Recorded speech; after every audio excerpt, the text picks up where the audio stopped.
The crystal champagne flute trembles in my hand as I watch my sister glide down the aisle, her wedding dress worth more than my annual salary. My presence here is a mistake. I know at the moment I catch Mother's glacial stare from the front row. Eden. That's me, the uninvited sister, the family disappointment who dared to show up at Brooke's perfect society wedding. I sink deeper into my seat at the back of the grand ballroom, praying the elaborate flower arrangements will shield me from more hostile glances. Can you believe she had the nerve to come? A stage whisper carries from 2 rows ahead. After what happened with the clinic, I grip Ryan's hand beside me. My husband squeezes back, his silent support the only thing keeping me from fleeing.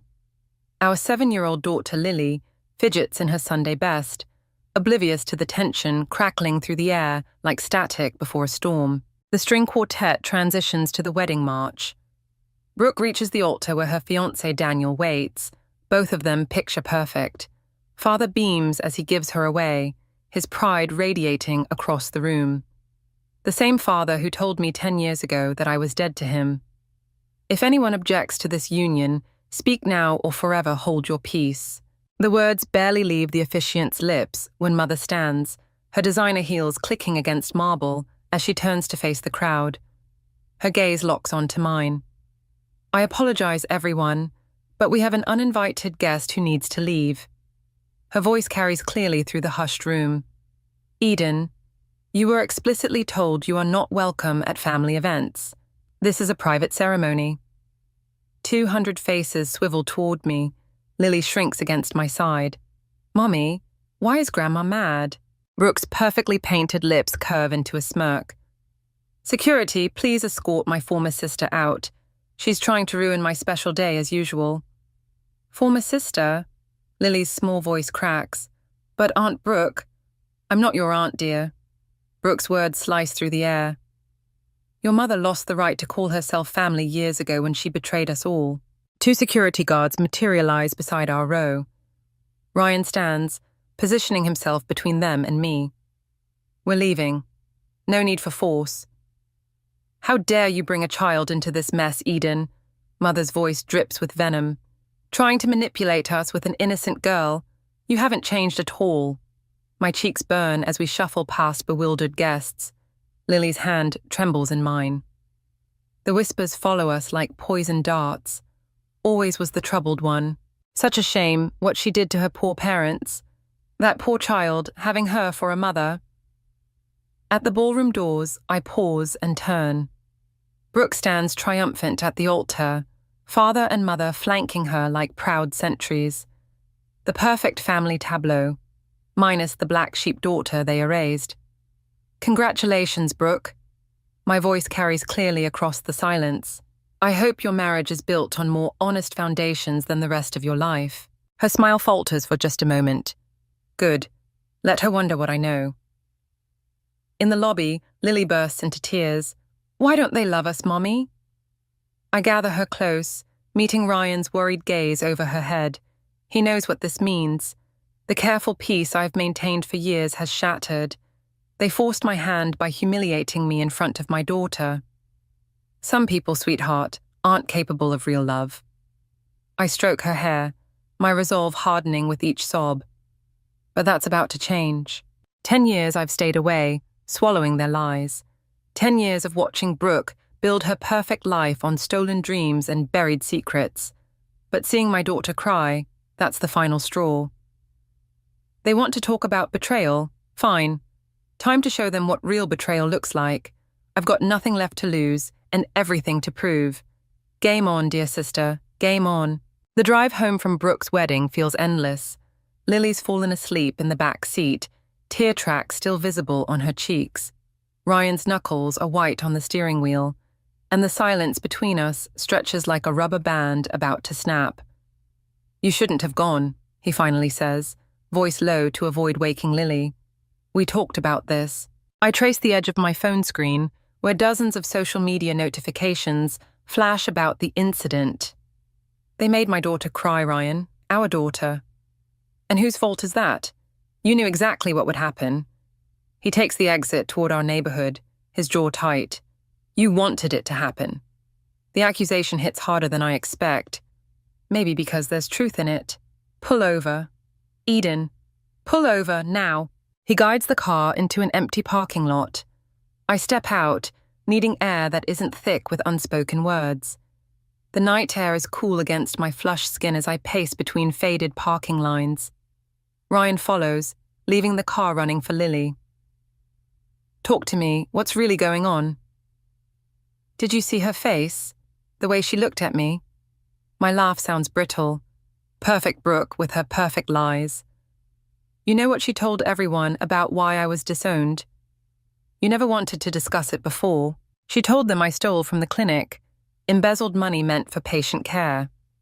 The words taste like acid. Meanwhile, she's working there now, right alongside father, probably. I stop myself, remembering Ryan doesn't know everything, not yet.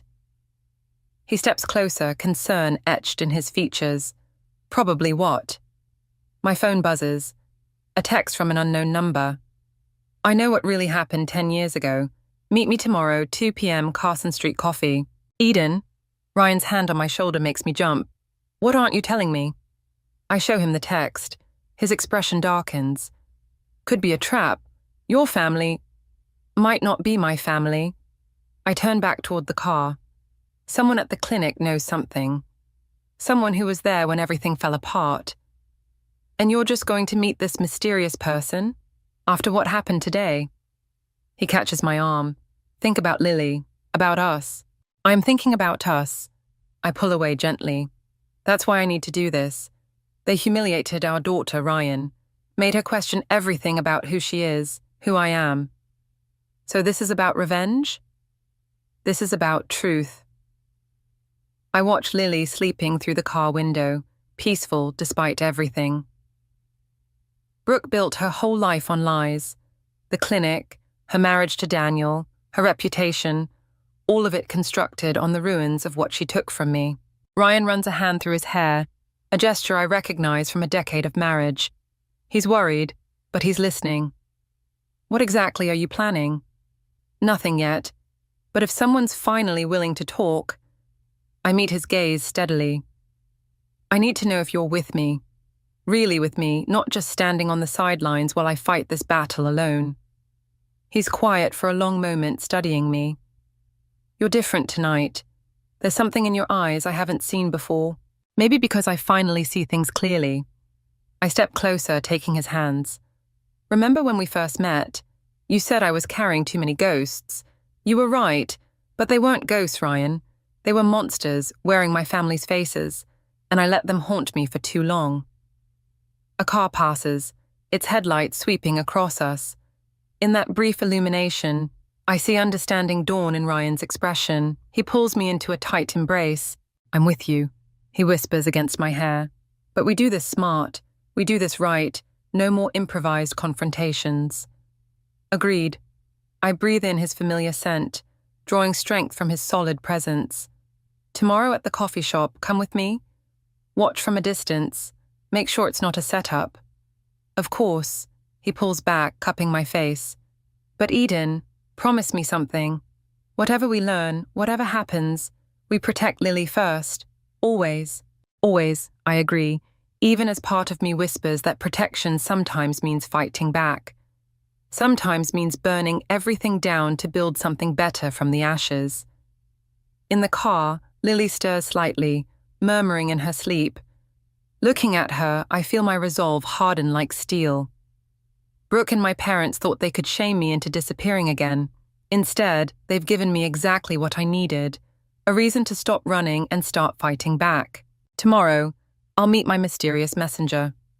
Tomorrow, I'll start gathering the matches needed to set this whole facade ablaze.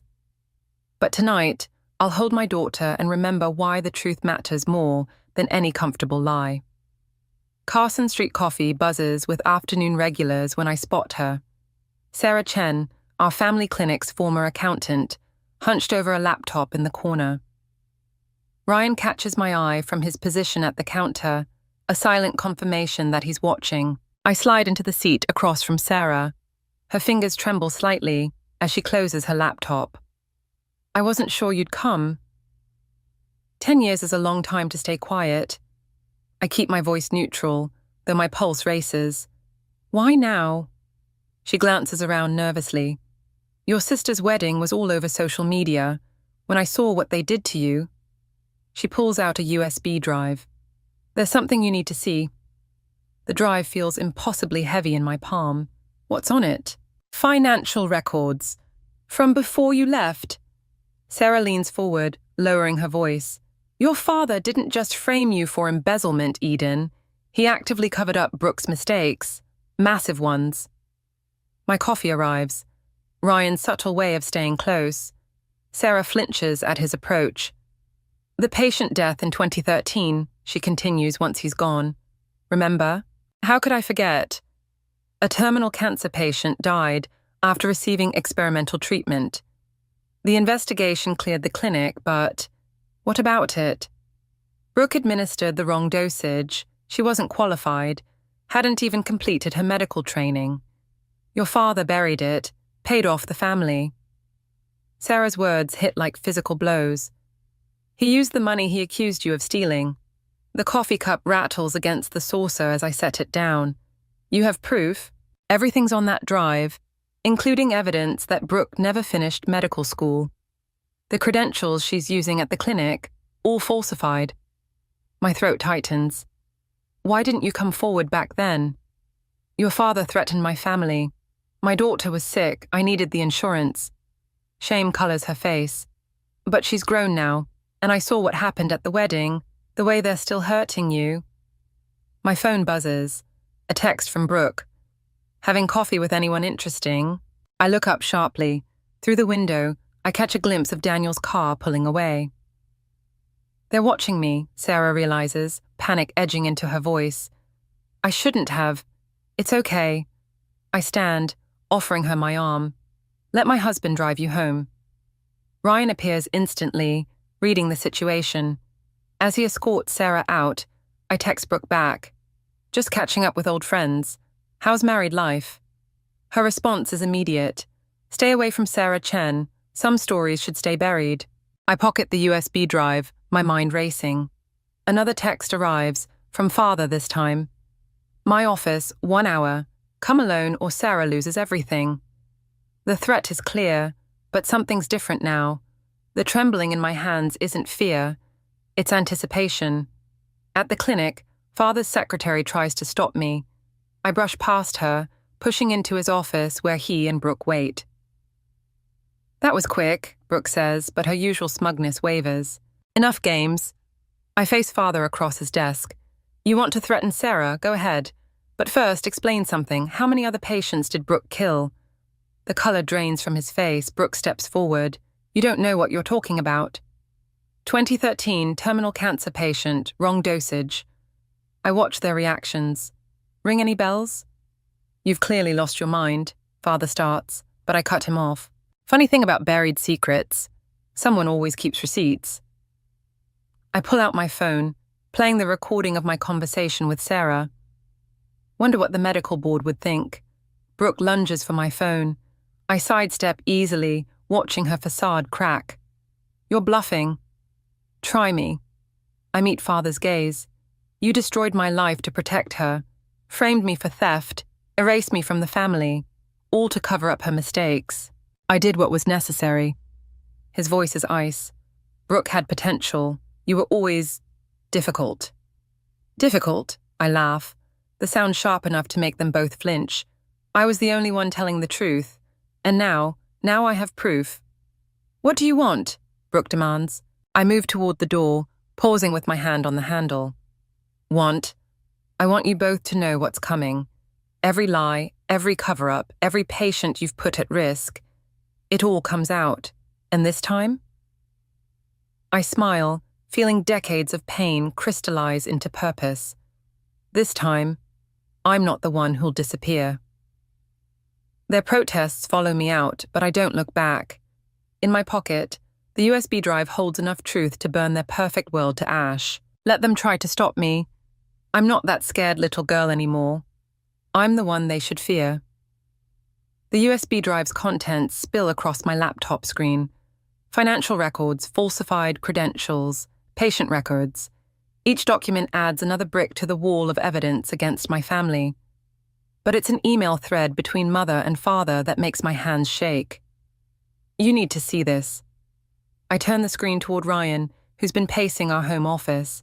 He leans in, scanning the text. His jaw tightens. They knew about the other patients. 3 more deaths, all covered up. My voice sounds distant to my own ears. All blamed on equipment malfunctions or natural causes. The doorbell rings. Through the window, I glimpse Daniel's expensive car in our driveway. Ryan moves toward the door, but I catch his arm. Let me handle this. Daniel looks nothing like the confident man from Brooke's wedding.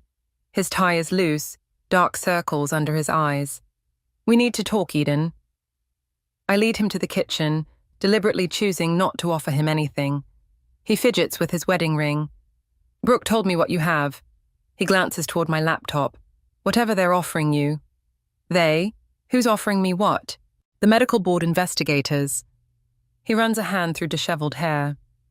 They approached me yesterday, asked about inconsistencies in Brooke's credentials. My pulse quickens, but I keep my expression neutral. I haven't spoken to any investigators. Don't lie to me. His voice cracks. I know what she did. What they all did. I've been reviewing the clinic's records since the wedding. And I can't. He swallows hard. I have evidence too. Things even you don't know about. But if this gets out, it won't just destroy Brooke and your parents. There are other people involved. Good people who are just following orders. My phone buzzes. A text from an unknown number. Your daughter's school just received an anonymous tip about possible abuse in your home. CPS has been notified. The room tilts slightly. Daniel notices my reaction. They're desperate, he says quietly. They'll do anything to keep this quiet. They're threatening my daughter. The words come out like ice shards. Let me help you. Daniel leans forward. I can get you money. Enough to disappear. Start fresh somewhere else. Just hand over the evidence. Ryan appears in the doorway, his presence steady. I think you should leave. You don't understand. Daniel stands. They won't stop. Mark's already called in favors with local authorities. They'll fabricate evidence against you, Eden. They'll take Lily. Get out. My voice doesn't shake. Tell my sister and my parents they just made their biggest mistake. After he leaves, Ryan holds me as I shake, not with fear, but with rage. We need to move fast, he says. If they're involving Lily, no. I pull away, my mind crystallizing around a new plan. We're not running. Call your sister at the newspaper. It's time everyone knew exactly who the Millers really are. Eden, they want to play dirty, fine. I grab my phone, dialing Sarah's number, but they forgot something important. What's that? I learned from the best. I meet his worried gaze. They taught me how to destroy someone's life. Now they get to see how well I paid attention. Sarah answers on the first ring. Eden, they're here. Police with a warrant. Upload everything. Now, every file, every record, every piece of evidence. Send it to the email I gave you. But, trust me. I hang up, turning to Ryan. Call the school, get Lily, then call every reporter your sister knows. In an hour, the Miller family clinic is going to become breaking news. This is it, then. Ryan studies my face. No turning back. I think of Lily, innocent and precious, now a target in their desperate game. Of Sarah, probably being arrested right now. Of every patient who died because of Brooke's lies and my parents' cover-ups. They chose this path. I start typing, preparing the email that will detonate my family's carefully constructed world. I'm just making sure they walk it all the way to the end. As I hit send, watching hundreds of damning documents wing their way to dozens of news outlets, I feel something shift inside me. The scared daughter seeking approval dies. In her place rises someone stronger, someone forged in betrayal and tempered by righteous fury. Let them come for me. I'm ready. The headlines explode across every local news outlet by morning. Miller Family Clinic under investigation. Multiple deaths linked to fraudulent doctor. Prominent family faces criminal charges.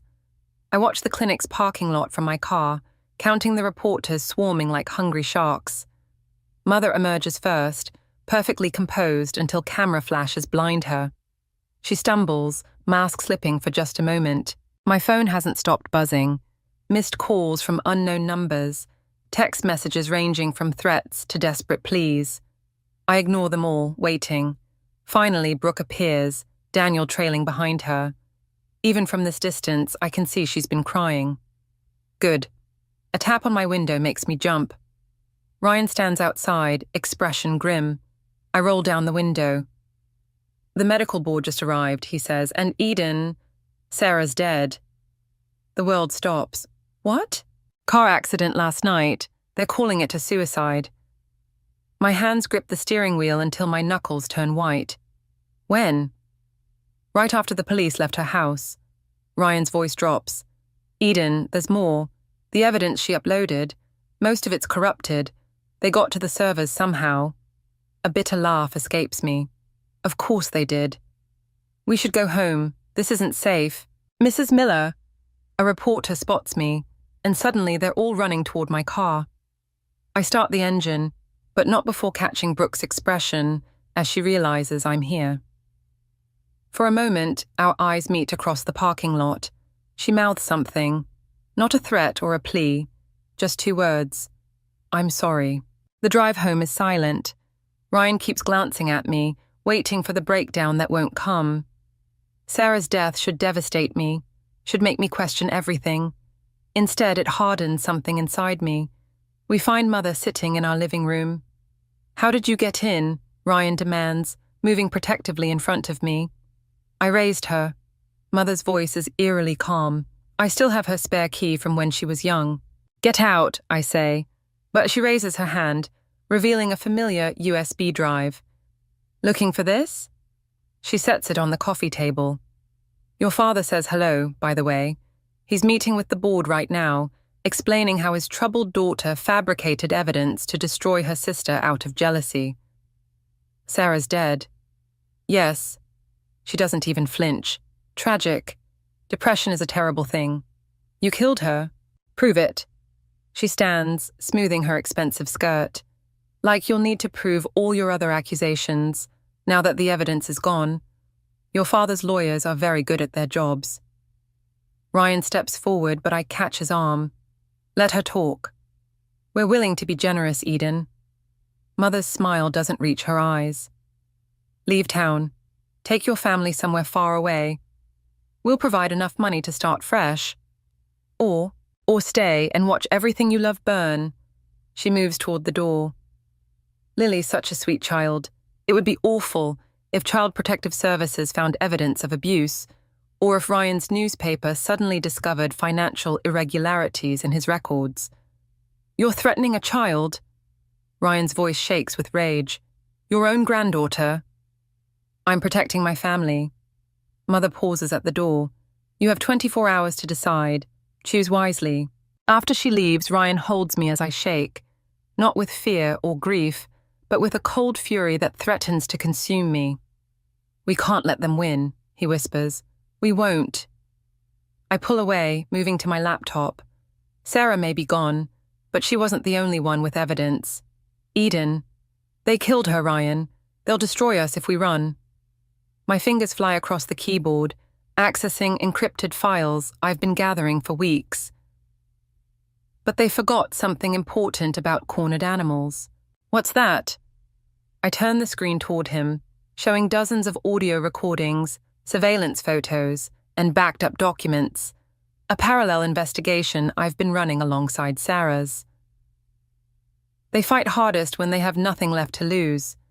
I start composing emails to every major news outlet in the country. Mother wants to play games with my daughter's safety. Fine. Let's see how she likes it when the whole world knows exactly what kind of monster she really is. This could backfire spectacularly, Ryan warns. Probably. I hit send, watching the emails disappear into cyberspace. But I'm done playing by their rules. The first national news alert pings on my phone minutes later. The war has begun, and this time, I'm not fighting to expose the truth. I'm fighting to destroy them completely. The police arrive at 3 in the morning. I watch from our bedroom window as they lead Ryan away in handcuffs, their accusations echoing in the quiet street. Fraud, embezzlement, conspiracy. All fabricated, all perfectly crafted to destroy him. Lily sleeps through it, thank God. I stand in her doorway afterward, watching her peaceful breathing, knowing I caused this. My phone vibrates. Father's number. Satisfied. His voice carries decades of practiced authority. This is just the beginning, Eden. Walk away now, or tomorrow it's your daughter's school calling with concerns about her home life. I end the call without speaking. My hands shake as I pack Lily's overnight bag. Clothes, her favorite stuffed animal, the photo album she loves. Ryan's sister Claire arrives within the hour. It's just for a few days, I tell Lily when she wakes, confused and frightened, like a vacation with Aunt Claire. But what about Daddy? What about you? I hold her tight, breathing in her familiar scent.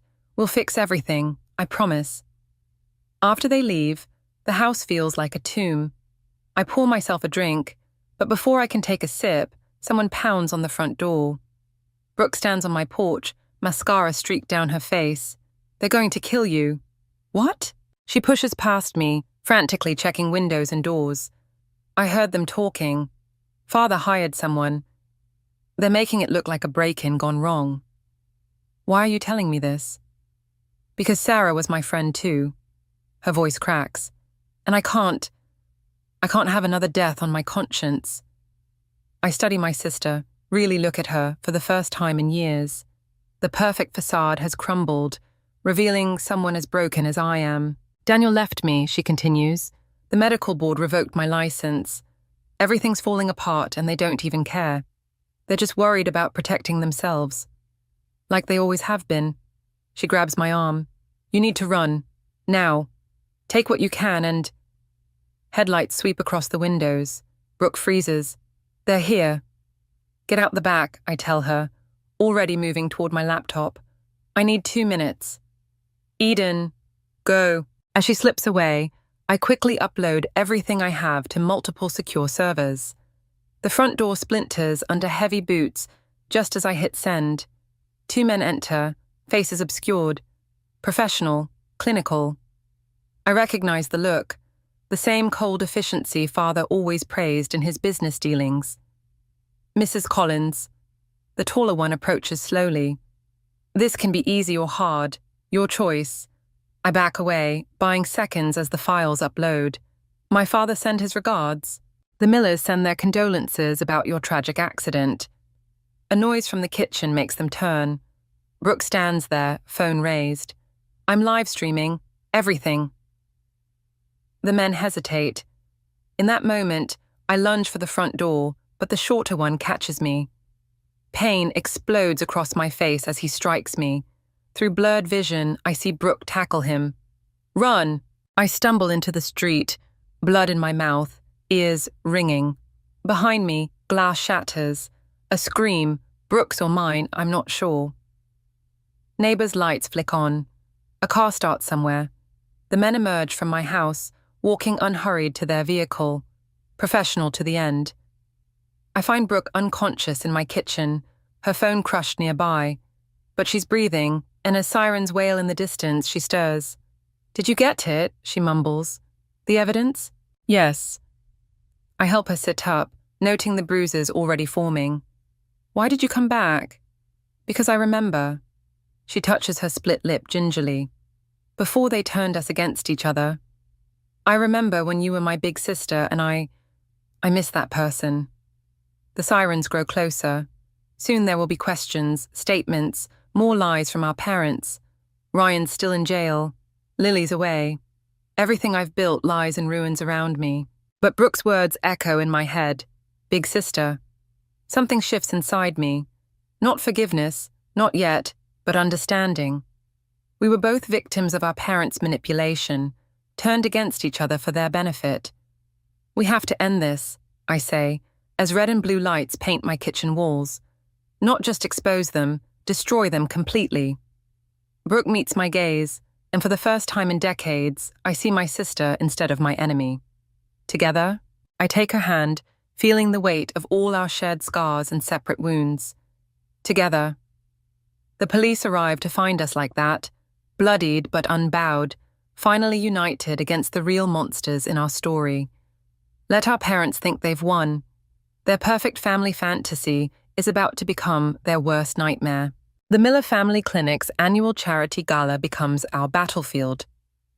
Brooke and I move through the crowd separately, watching our parents work the room like nothing's wrong, like they didn't try to have me killed last week. Mrs. Collins, a board member, catches my arm. Surprised to see you here, given the circumstances. I smile, channeling Mother's perfect social mask. I wouldn't miss it. Across the room, Father takes the podium. Welcome, everyone. Tonight we celebrate 30 years of serving our community. Brooke signals from near the AV booth. Everything's ready. I check my phone. Ryan's lawyer confirms the charges are dropped, the real evidence of financial manipulation traced back to Father's accounts. And now, Father continues, I'd like to share a video highlighting our clinic's achievements. The lights dim, but instead of the planned presentation, security footage fills the screen. Father in his office, counting cash, Mother threatening Sarah, patient records being altered, each clip dated, documented, damning. Gasps ripple through the crowd. Father fumbles with the microphone, but his voice is drowned out by the audio of him ordering the hit on me. Turn it off, Mother shrieks, but Brooke holds the door to the AV booth closed. Why? I step forward, my voice carrying across the stunned silence. Isn't this what we're celebrating? 30 years of fraud, corruption, and murder. Security, Father bellows, but the officers I hired stand firm. They work for me tonight. I move closer to the podium. Just like the private investigators who've been watching you, the forensic accountants tracking your bribes, the lawyers building cases for every family you've destroyed. Mother lunges for me, her carefully maintained composure shattering. You ungrateful... Careful, Mother. Brooke emerges from the crowd. The press is recording. Indeed, cameras flash as reporters, invited anonymously, capture every moment. You planned this together? Father's face contorts with rage. My own daughters. Your daughters, I laugh, the sound sharp as broken glass. You tried to kill me last week. You framed my husband. You threatened my child. Everything I did was to protect this family. He grabs my arm, fingers digging in painfully. Let her go. Brooke's voice carries steel. Or I tell them about Jason. Father freezes. What? The patient from 2011. Brooke meets his gaze steadily. The one whose death you blamed on equipment failure. Except it wasn't the equipment, was it? It was you, trying to cover up a mistake that would have cost you everything. You knew, Mother whispers. I found the real records. Brooke's hands shake slightly. The ones you kept to blackmail the manufacturer. That's when I realized you never protected me because you loved me. You did it because you needed someone under your control. Police officers enter the ballroom, real ones this time. Father sees them and shoves me aside, making a break for the exit. He doesn't make it 3 steps before Daniel, my unexpected ally, trips him. Father sprawls across the marble floor as handcuffs click into place. Mark Miller.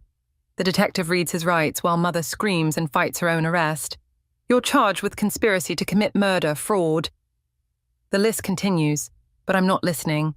I'm watching my parents' perfect world crumble, their masks finally shattered beyond repair. Brooke touches my arm. You okay? No. I watch Mother being led away, still shrieking about ungrateful children. But I will be. Eden, Father calls out as they reach the door. You'll regret this. Everything we built was built on lies. I meet his eyes one last time. Goodbye, Father. Later, as reporters swarm and police gather evidence, Brooke and I sit in the empty ballroom. What happens now? She asks. Ryan comes home. The clinic gets new management. Our parents face justice. I study my sister's profile, seeing both the girl she was and the woman she's becoming. And we learn who we are without their shadows over us. Together.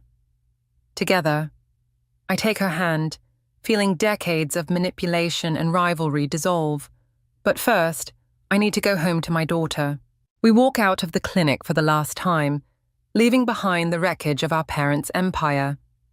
Their perfect family fantasy lies in ruins, but something real and honest might grow from the ashes. Sometimes revenge isn't about destroying everything. Sometimes it's about clearing the ground so truth can finally take root. The courtroom empties slowly after the verdict. 25 years for father, 18 for mother. Justice served in cold, precise numbers. I remain seated watching them being led away, neither looking back at the daughters they destroyed and rebuilt. Brooke touches my shoulder.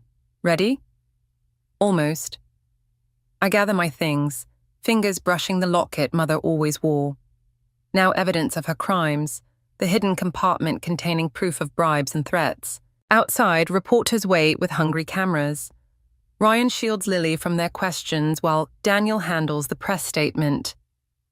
My daughter's small hand finds mine, anchoring me to what matters most.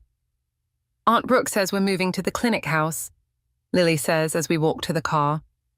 The big one with the garden? Yes. I exchange glances with my sister. The irony doesn't escape us. The family estate, purchased with tainted money, now transformed into a recovery center for victims of medical malpractice. But first, there's somewhere we need to go. We drive to Sarah's grave, where fresh flowers already rest against the headstone. A note from her daughter reads, "Justice for Mom." I keep thinking, Brooke says quietly, about all the moments we could have chosen differently, all the times we could have helped each other instead of becoming their weapons. I finish. She nods. Lily places her own flower, a dandelion picked from a crack in the sidewalk. Simple, pure, everything our childhood wasn't. Back home, I find Ryan in our study, reviewing patient files from the clinic. The board approved the restructuring, he says. We can start accepting new cases next month. And the trust fund? Set up for the victims' families. He pulls me close. You did it, Eden. You broke the cycle. But victory tastes different than I imagined. In my desk drawer, unopened, sits a letter from Mother, delivered by her lawyer after sentencing. Beside it, Father's signet ring, returned by the evidence clerk. What troubles you? Ryan asks, noticing my hesitation. I thought revenge would feel like winning. I sink into a chair. Instead, it feels like carrying their ghosts. A noise from the hallway draws our attention. Brooke stands there, Daniel behind her, both looking uncertain. The contractor found something in Father's office wall, Daniel says. Hidden compartment. You should see this. The manila envelope he hands me contains photographs, dozens of them. Me and Brooke as children, caught in rare moments of sisterly affection, playing in the garden, sharing secrets, laughing. He kept them, Brooke whispers. All this time he kept proof that we were once real, I finish, before they made us into their perfect lies. The last photo shows us at my 10th birthday, before everything changed, before competition and manipulation poisoned our bond. Two sisters, arms linked, facing the world together. Eden, Lily calls from downstairs. Aunt Brooke, the ice cream's melting. We share a look, my sister and I, understanding passing between us without words. We can't reclaim those innocent girls in the photographs, but maybe we can honor them by protecting the next generation from similar scars. Coming, sweetheart, I call back, tucking the photos away. Not hidden this time, but preserved. A reminder of what was lost and what might still be saved. In the kitchen, Lily orchestrates an elaborate ice cream sundae assembly line, directing Daniel with the serious authority of a 7-year-old dessert expert. Ryan documents the chaos on his phone, while Brooke, accidentally on purpose, gets chocolate sauce on her designer blouse. This is my victory, I realize. Not the courtroom triumph or the public vindication, but this, a family built on choice rather than obligation. Love freely given instead of weaponized. Mother's unopened letter can wait. Father's ring will gather dust. Their power over us died not with exposure or imprisonment, but in this moment, watching my daughter teach my sister how to make the perfect sundae, everyone laughing as whipped cream goes everywhere. "Mom," Lily waves me over, "you're missing everything." I join them, accepting the sticky spoon my daughter offers. The past will always echo, but its power fades with each genuine smile, each chosen connection, each moment we decide to be more than our scars. Sometimes the sweetest revenge is simply living well, surrounded by the love our parents never understood how to give.